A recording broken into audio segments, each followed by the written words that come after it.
Bonjour, bonsoir à tous et bienvenue sur une nouvelle rubrique, l'encart du rat. Je suis Artemis et j'ai avec moi autour de la table deux personnes, mon binôme de cœur qui n'est d'autre que Gont Bonjour à tous.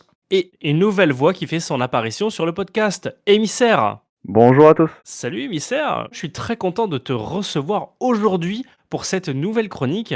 Ça me fait très plaisir d'être là aussi. C'est une chronique à la base que tu nous as proposée. Oui, c'est ça, ça part d'une intention d'essayer de faire découvrir aux joueurs des alternatives moins chères à notre loisir qui peut coûter très cher. C'est totalement faux, ça coûte pas cher. En période de fin d'année proche du Black Friday ou de Noël, c'est un très bon sujet à discussion. Émissaire, rapidement avant de présenter le sommaire, je te propose d'expliquer quel type de joueur tu es sur le terrain. Sur le terrain, j'ai pas mal de rôles. J'ai commencé l'airsoft il y a 1 an et demi, 2 ans. J'ai commencé comme tout le monde par des répliques d'assaut basiques avec un rôle tout à fait lambda de joueur. Maintenant, je me suis beaucoup plus orienté sur des répliques plus originales et du jeu de longue distance, du DMR principalement, et bientôt sur des répliques de soutien. Aujourd'hui, tu nous as proposé de faire un encart du rat sur le gear. Émissaire, la plupart des gens disent que t'es un rat, dans le sens radin du terme. Si j'ai bien compris, ce n'est pas la bonne définition que tu appliques sur le mot rat. Est-ce que tu peux nous la donner? Pour moi, la définition du rat, contrairement à ce que beaucoup de monde pense, n'est pas forcément partir du principe qu'il faut acheter le moins cher possible. C'est plutôt chercher quelque chose à son juste prix. Pourquoi payer un article à 20 € si sa valeur n'en dépasse pas les 5? C'est une façon de voir les choses. Certaines personnes vont vouloir payer un article 20 €, comme mon super binôme avec qui on partage la table, parce qu'il y a un marquage dessus. C'est absolument faux, je ne vais pas acheter une poignée avec marqué FNR à presque 35 balles. Alors qu'il aurait pu le faire graver à de la gravure laser pour même pas 2 €. Cet épisode, tu as voulu le consacrer au gear. Est-ce que tu peux nous donner ta définition du gear, où il commence et où il s'arrête? Tout d'abord, j'ai voulu faire ce premier épisode sur le gear car c'est, je trouve, une des dépenses les plus énormes que font beaucoup d'airsofters. Que ce soit parce que l'airsoft, on est tous plus ou moins des fashion victims, et aussi parce que c'est un sujet qui est assez peu abordé et qui parfois est compliqué à comprendre entre les matériaux, les marques, ce qui tient pas. Notre sport est très exigeant sur nos vêtements. On a tendance à rapidement déchirer notre vieux jean qu'on a ramené pour notre première partie. Le gear pour moi, c'est tout ce qui compose une tenue. Ça peut être le casque, le gilet, le pantalon, le haut, les chaussures. Aujourd'hui, j'ai envie surtout d'aborder le sujet des marques qui proposent ce genre d'articles à un bon prix et pas des marques qui proposent ces articles qui vont durer 2 parties. Pour moi, le gear, il se divise surtout en 2 parties. Le matériel de repro et le matériel qu'on appelle réel. Donc il y a le RD et le RS. Est-ce qu'on peut donner la définition du RD et du RS pour les non-initiés? Le RD, c'est l'abréviation pour Real Deal et RS pour Real Steel.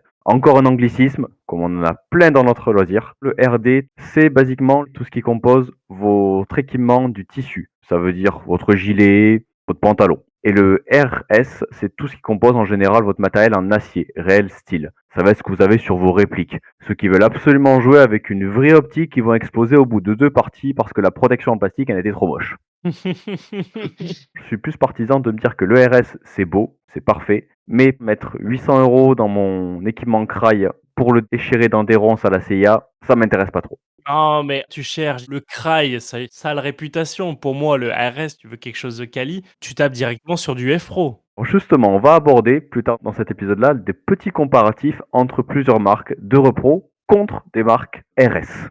On va peut-être aborder le sujet de Crail un peu plus tard. Alors tout d'abord, je souhaiterais vous présenter les avantages principaux de s'équiper en repro. Parce qu'au-delà du prix, il y a aussi d'autres avantages. On va bien sûr aborder le sujet du prix. Un combat shirt classique d'une marque RS peut rapidement coûter entre 150 et 200 €. Là où un combat shirt d'une marque repro sera plus entre les 40 et un grand max à 80. Ça fait une économie de presque 50% sur un prix. On peut même aller beaucoup plus loin. Maintenant, un second avantage, c'est le type de camouflage. On veut tous être assez original sur le terrain. Si on cherche un camo original et qu'on le cherche dans des marques RS, les prix peuvent très vite faire du x4 ou du x5 sur des camos plus lambda. On veut pas tous être équipés en multicam. C'est pas faux. En plus, c'est moche multicam chez nous. Et la seconde chose, c'est que au-delà des camos rares, certains camos n'existent tout simplement plus maintenant, car ils ne sont soit plus utilisés, plus commercialisés, mais nos amis repro continuent à les produire. Tout simplement parce que s'ils fabriquent du multicam ou tout autre camo beaucoup plus rare, il n'y aura pas foncièrement de différence de coût. Et le prix ne va très peu changer entre les différents camos. Là où sur du RS, les prix peuvent doubler. Donc j'aimerais vous parler de 3 marques différentes qui sont pour moi les 3 alternatives les meilleures sur le marché de la repro. On va tout d'abord aborder le sujet de ma marque de cœur, c'est Emerson Gear. Emerson Gear, c'est une marque asiatique, comme quasiment toutes les marques de repro, qui fait du gear à connotation américaine. Voilà pourquoi c'est ma marque de cœur, qui est actuellement sur le marché une des meilleures marques en termes de qualité-prix. Ils produisent quasiment tout type de camo, mais grande majorité des camos américains. Tout ce qui est camo pays de l'Est, ils en ont eu fait, on en trouve encore, mais les motifs sont très rarement bien faits. Ils n'ont pas du tout les licences, là où ils ont par contre la véritable licence Multicam, la véritable licence Woodland. Marque de repro ne veut pas dire des marques cheap qui n'ont aucune licence et qui ne peuvent rien vous offrir. Seconde marque, qui est sûrement très connue du grand public, la marque TMC. C'est une marque qui est très ancienne, qui existe depuis plus de 20 ans.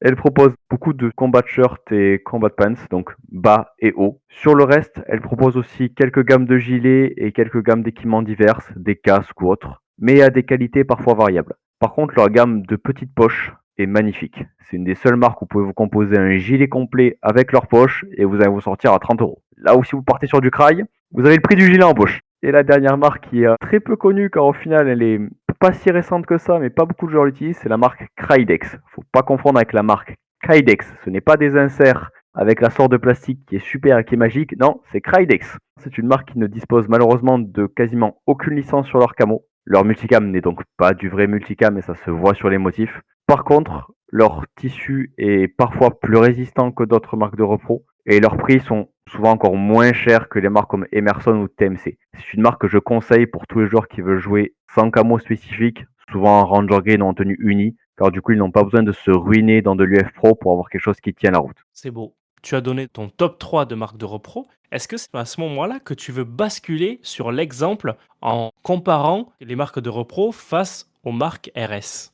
Exactement, c'est pile à ce moment-là que je voulais aborder le sujet des exemples. Actuellement, sur les terrains, on voit deux grands types de joueurs. Les joueurs qui sont équipés à 100% en RS, qui parfois vont critiquer les joueurs équipés à 100% en repro, et les joueurs de type RA, moi inclus, qui vont défendre corps et âme que non, leur repro peut valoir un RS. On va tous se mettre d'accord. La majorité de nous airsofters n'allons pas vivre ce qu'un équipement RS est censé subir. Malgré tout, est-ce que ça veut dire qu'il est plus résistant? Pas toujours. Certaines marques RS, Cry a actuellement une mauvaise réputation pour ça, mais ce n'est pas la seule, peuvent avoir des difficultés sur leur gear qui va lâcher plus rapidement que certaines marques de repro. Ça ne veut pas dire que toutes les marques RS sont à mettre à la poubelle. Des marques RS comme UF Pro par exemple donnent des équipements très qualitatifs à des prix abordables entre gros guillemets, des prix moins chers que peuvent le proposer des marques plus prestigieuses. Néanmoins, certaines marques de repro ont une très bonne durée de vie. Je suis équipé en Woodland depuis environ 1 an et mon Woodland n'a pas bougé depuis 1 an. Il passe dans tout, des ronces, des bâtiments, des palettes, tout et n'importe quoi, et pourtant il tient parfaitement. Est-ce que ça veut dire que votre équipement Emerson acheté à 70 € au lieu de 300 va tenir plus longtemps? Pas forcément. À vous de voir si vous êtes prêt à mettre plus de 300 € dans une tenue que vous risquez de déchirer le week-end prochain dans des ronces. Sachant qu'il y a quelque chose qui va être assez important à préciser pour ces exemples-là, c'est que tu es le type de joueur sanglier. Tu joues en te jetant dans les fourrés, tu n'hésites pas, comme nous, à ramper dans les fossés, à passer au milieu des ronces parce qu'il n'y a aucun chemin qui permet de contourner efficacement, et tu joues tous les week-ends. Il est vrai qu'il faut souligner quelque chose qu'on n'a pas parlé durant ma présentation, c'est que je joue tous les week-ends. Et quand je trouve pas de partie, je fouille et je force parfois des associations à jouer comme la SAT, où je les ai fortement encouragés à faire une partie le week-end dernier. Et tout le monde les pousse à la SAT. Et il m'arrivait parfois de profiter d'associations qui jouent le samedi. La SAT, exemple, joue parfois le samedi pour jouer le samedi et le dimanche. Il m'arrive donc d'avoir des mois où je peux jouer 5, 6 ou plus. Je me tiens, t'es un malade. C'est beau. J'attends vraiment de voir dans quelques mois, quand tu seras propriétaire, si tu arriveras à maintenir le rythme de partie que tu t'imposes. Et si c'est le cas, je te tire franchement mon chapeau. J'ai effectivement ce projet de devenir propriétaire avec ma femme Kira et ça pourrait peut-être diminuer notre capacité d'airsoft. En vérité, je ne pense pas car moi et elle nous sommes tombés follement amoureux de ce sport et au final, certaines personnes comme Gonti présent peut me traiter à moi de malade. En attendant, ce n'est pas moi qui dans la voiture sur le chemin du retour alors que ça fait 1 heure qu'on a arrêté de jouer, me regarde et me dit c'est quand qu'on rejoue. Ça va promettre. J'adore cette anecdote. Et j'espère que certains binômes se reconnaîtront là-dessus et on encourage fortement ces messieurs qui ont des dames à la maison à les amener au moins une fois sur un terrain. Vous allez voir, s'il faut, elles vont beaucoup s'amuser à vous tirer et ça peut régler beaucoup de problèmes de couple.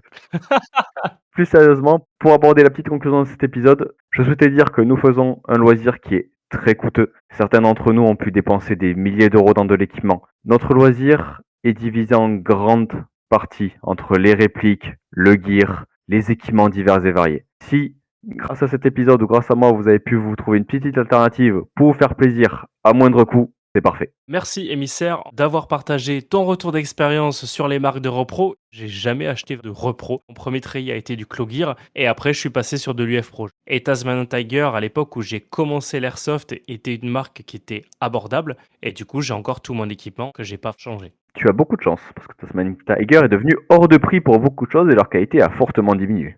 Tout à fait, ouais, je me suis racheté un ceinturon. J'ai vu la douille de prix. Le prix du ceinturon, c'était le prix de mon porte-plaque à l'époque.